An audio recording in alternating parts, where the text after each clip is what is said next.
Oi pessoal, tudo bem com vocês? Sejam muito bem-vindas e bem-vindos a mais um vídeo desse canal. E hoje eu vou estar trazendo aqui para vocês um pouco sobre a história da Odisseia.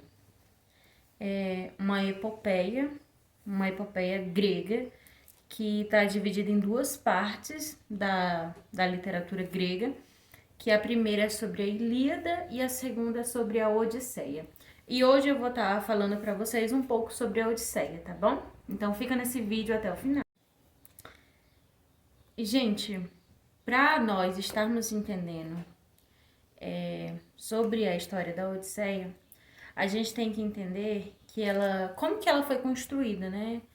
Como que ela foi produzida, enfim. E uma curiosidade também sobre esse vídeo, na verdade, sobre o vídeo, não sobre a história, é que eu vou estar dividindo aqui para não ficar um vídeo tão longo, um vídeo tão chato, tão cansativo. Então esse vídeo ele não vai ser grande e eu vou estar dividindo. Então, hoje,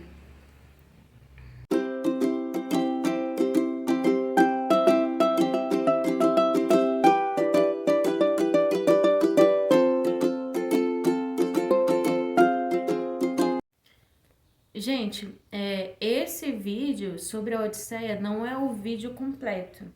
Então eu vou estar dividindo aqui é, em capítulos, em rapsódias, que é de acordo com o livro que eu tô lendo, para o vídeo não ficar tão chato, tão cansativo, tão enjoativo, tá?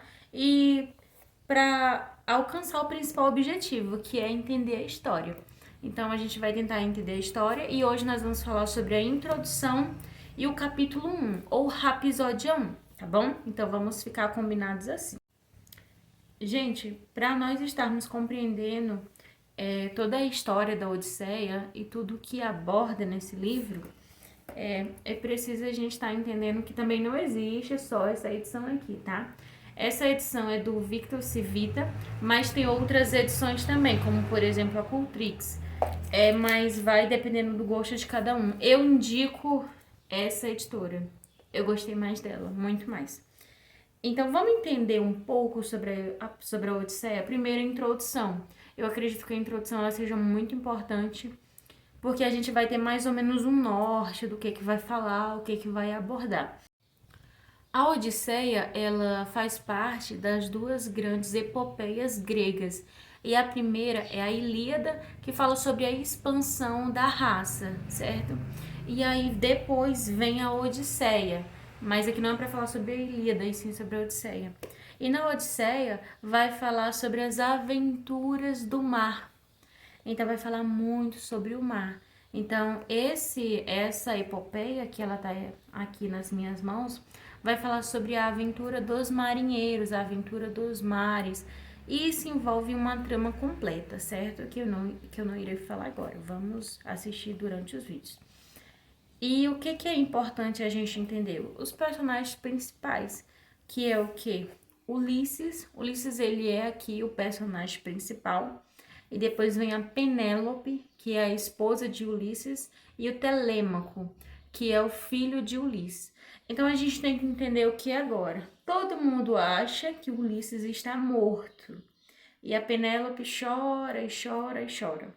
E o Telêmaco nem sabe de quem ele é filho. Então a Penélope fala que ele é filho de Ulisses, mas ele não cresceu com Ulisses, então ele não sabe, certo? E nessa introdução, também vai falar, é importante ressaltar, que eu até anotei aqui, sobre as descrições técnicas do livro.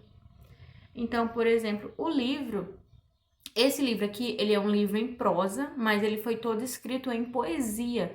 É por isso que são epopeias. Epopeia significa a questão da poesia. Então, ele é feito em poesia. Mas aqui, eu vou até mostrar pra vocês, ele é em prosa, tá vendo?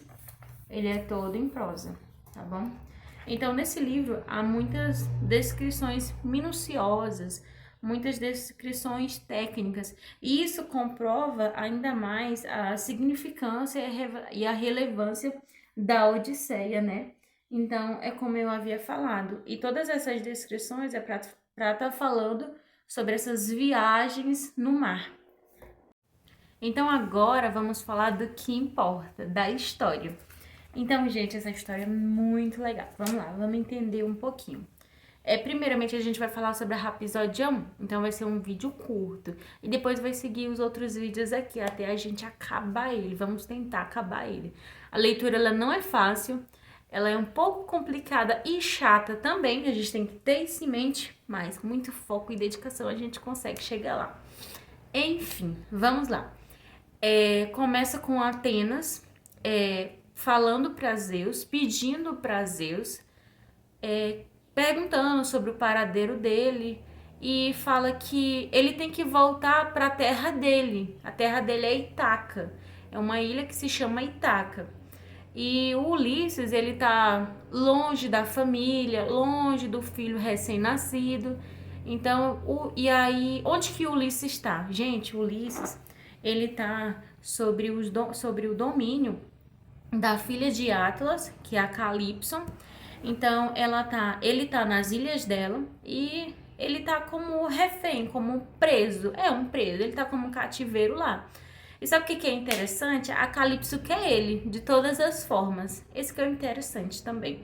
Então começa com isso, Atenas ela vem pedir para Zeus, né, para olhar por Ulisses, que é um homem nobre, um homem guerreiro. Então, a todo instante ela fala.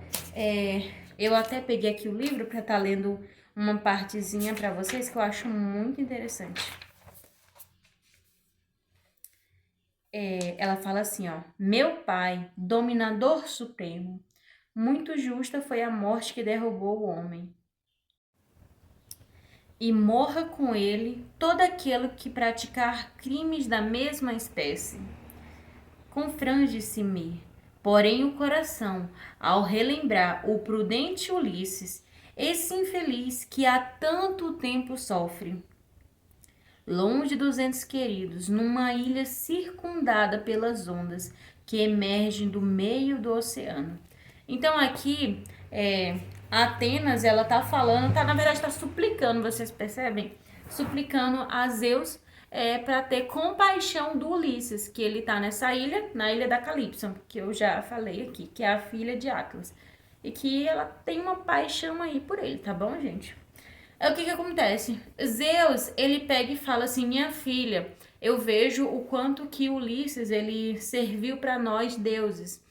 E aí tem esse diálogo. Então a Atenas fala que vai a Ítaca conversar com o filho dele, propondo que o filho de Ulisses vá a uma viagem até Esparta. Isso faz parte do capítulo 1, tá bom?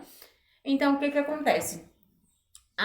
Como a Atenas ela é uma deusa, a deusa dos olhos brilhantes, ou deusas dos olhos verde-mar, também em algumas edições, né, fala verde-mar, mas aqui eu tô lendo olhos brilhantes, tá bom? Então, eu vou usar olhos brilhantes. Então, a deusa dos olhos brilhantes, que é Atenas, ela vai a Ítaca, mas ela não vai como deusa. Ela veste de roupas mortais e ela pega um personagem que é o Mentes. O Mentes, ele é o rei dos tráfios. Quem que é o Mentes, né? O Mentes, como ele é o rei dos tráfios, é como se ele fosse o rei dos piratas, o rei dos mares. Percebe que a gente já começa a ver aqui uma simbologia em relação ao mar. Então, ela se incorpora de Mentes, né? Ela toma a forma de Mentes e vai até Ítaca. Vai muito rápido mesmo, até porque ela é uma deusa. E depois disso, ela chega a Ítaca, na casa do Telêmaco, né? E aí, o que acontece? Quando ela chega lá, vestida de homem, todo mundo pergunta, né? Porque tá tendo um banquete lá. Quem é ele? De onde ele veio? Quem é a família dele? Todo mundo fica assim alvoroçado, querendo saber quem é esse moço que chegou. Mas na verdade era a deusa que estava lá. Tendo ali um evento. Mas não é um evento por vontade própria. É um banquete de pretendentes. Que fala até na introdução da Rapsódia, né? O que acontece? A Penélope está solteira. Penélope é uma mulher muito bonita e muito cobiçada. Então todos querem ter Penélope. Só que Penélope, ela sofre pelo luto, ela sofre por Ulisses, ela quer ter ele de volta e ela não quer ter ninguém. Ora, se você tá amando alguém, né, pelo menos era o que dizia lá atrás, né? Ela tá amando alguém, então ela não quer outra pessoa. Então, dia e noite, tá indo vários pretendentes na casa de Telêmaco conquistar a Penélope, né?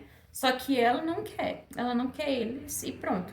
Mas quando Atenas, ela chega de Mentes, né? Chega lá do rei dos piratas e vai, o rei dos mares, né? E vai até a casa de Telêmaco, tá tendo esse banquete de pretendentes. E aí o Telêmaco aceita ele como hóspede, que na verdade não é ele, é ela, né?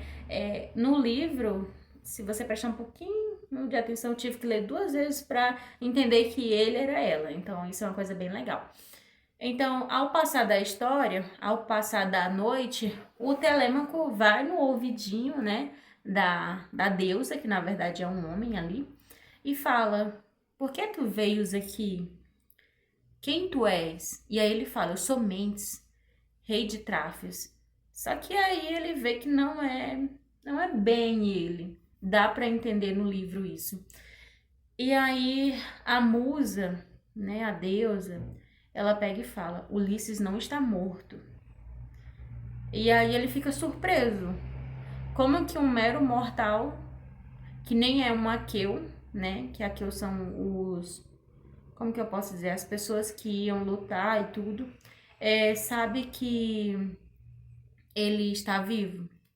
E aí, nessa mesma hora, o Telêmaco descobre que ele, na verdade, não é ele, é ela. Ela é a deusa, né?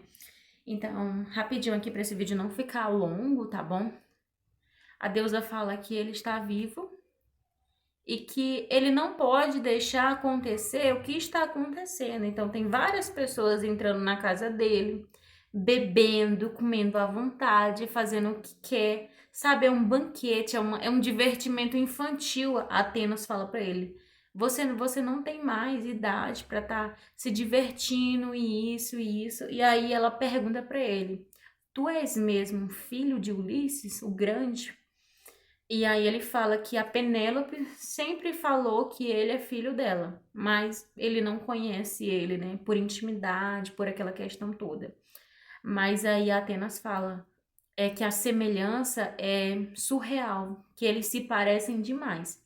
A Atenas pega e fala assim para ele, que é uma passagem que eu acho muito importante, que eu até escrevi aqui que eu vou falar para vocês. Então a Atenas ela dá um conselho para ele e eu vou ler aqui para vocês que eu anotei, eu achei muito interessante esse conselho. Quero dar-te um prudente conselho, que assim o espero seguirás. Equipa o melhor dos teus navios, com 20 remadores, e vai colher informações acerca do seu pai, há tanto tempo ausente. Então, Atenas lança essa pedrinha de conhecimento, de informação, de esperança no coração de Telêmaco, né? É justamente o que ela tinha conversado lá atrás com os Zeus, que ia Ítaca a fim de convencer o Telêmaco a caçar sobre o pai, né? Buscar informações sobre o pai. Então, nesse instante, o coração dele assim é incendiado com isso. E ele percebe que aquele tanto de gente na casa dele e que aquele tanto de gente cortejando a mãe dele não é uma coisa boa. E ainda mais, ela fala: dirige-se a Pilo, que vai te dar as informações, e depois vai a Esparta. E lá tem uma pessoa que foi o único sobrevivente dos aqueus e busca informações. E ele ainda fala: gente, essa mulher é maravilhosa. E aí ela pega e fala assim pra ele: mais um conselho te darei, né? É ela falando, mas em formato de homem, certo? Mais um conselho te darei. Se teu pai estiver morto, se teu pai estiver morto, volta pra tua casa e dá um esposo à tua mãe. E reina a tua casa. Não deixa essas brincadeiras, essas coisas ficarem na tua casa. Né? Uma coisa muito sábia, eu adorei essa passagem. E Que é verdade, né, gente? Não, a gente não deixa qualquer pessoa entrar na nossa casa. Foi o que Atenas falou para Telêmaco. Tinha um monte de gente entrando lá e ela não queria, né? Ela achou isso feio. E realmente. E o outro conselho que ela deu também foi da seguinte forma: e se ele estiver morto, volta para tua casa, dá um esposo para tua mãe. E se ele estiver vivo, contenha-se, fique de pé. Ela falou isso. E aí depois, a Atenas, ela sai daquele corpo e voa longe. E ele percebeu que naquele momento era a deusa. Chique, né? Coisa linda. E aí tem mais uma parte que é pra acabar a Rapsódia 1, capítulo 1. Que é o seguinte. Ele volta para onde está o banquete. E antes dele voltar, a mãe dele desce das escadas. E a mãe dele vem pedindo pro Aedos divino tocar uma coisa bem triste, sabe? Tocar, cantar, declamar algo bem triste. Aedos, gente, para quem não sabe, e sempre vai estar nessa epopeia, né, da Odisseia, são os poetas, né? E aí ele interroga a mãe e fala assim: minha mãe, porque sempre anda tão triste? E ela fala, e ele fala com admiração para ela: não precisa mais ficar triste, irei buscar informações sobre meu pai. E ela fica assim, admirada. Ela nem sabe quem é aquela pessoa que tá lá. Ele estava falando como um verdadeiro Deus, cheio de força, cheio de vontade, garra e espírito. Então a Penélope vai para cima, certo? Com as duas acompanhantes dela. E aí o que que acontece? Quando a mãe sobe, o Telêmaco vai até a casa dele, né? Que ele já estava lá, a casa dele, e fala para todos aqueles pretendentes, que eram vários nobres de muitas cidades, umas 3 cidades, e todos os nobres de Itaca estavam lá para cortejar a mãe dele, né? Uma mulher muito linda. E não só por isso, mas depois eu explico mais. E ele falou assim com garra, com entonação, que era para todos eles irem embora, só que de uma forma assim belíssima. E aí acaba o episódio, ele indo dormir, né? E com aquelas palavras no coração. Então, da Atenas, né? Inclusive ele agradece e fala que não é para ela ir embora agora, porque foi conselhos tão sábios de se levantar e buscar informações sobre o pai, porque o pai não sabe onde que tá, só os deuses que sabem. Agora a gente sabe que ele tá na ilha, né, preso na ilha da Calypso, mas ele não sabia, né? Então ele tá buscando aí informações. Então, gente, esse foi o primeiro vídeo sobre a Odisseia. Eu espero que vocês tenham gostado. É um livro de difícil leitura. Não vou dizer que é fácil, porque pelo menos para mim não tá sendo fácil. Mas eu gosto dessa história, eu tô gostando. E eu acredito que eu consegui passar o que eu tinha escrito, né? Então, se vocês conseguiram entender, deixa aqui nos comentários que entendeu, se gostou, se não gostou, né? E aí eu vou fazer os outros vídeos e vou deixar aqui também, tá bom? Vou tentar fazer o mais detalhado possível, por quê? Porque eu vi aqui muitos vídeos no YouTube falando sobre resumo e tudo, e também eu vi sobre filmes, então eu acredito que é bom a gente pegar algo mesmo da obra original. Então vou detalhar o quanto que eu consegui, né? E eu espero que vocês tenham gostado. Então deixem um like, comentem, compartilham e me sigam no Instagram, tá, gente? Também, Prof. F. Fran. Então um beijo e fiquem com Deus.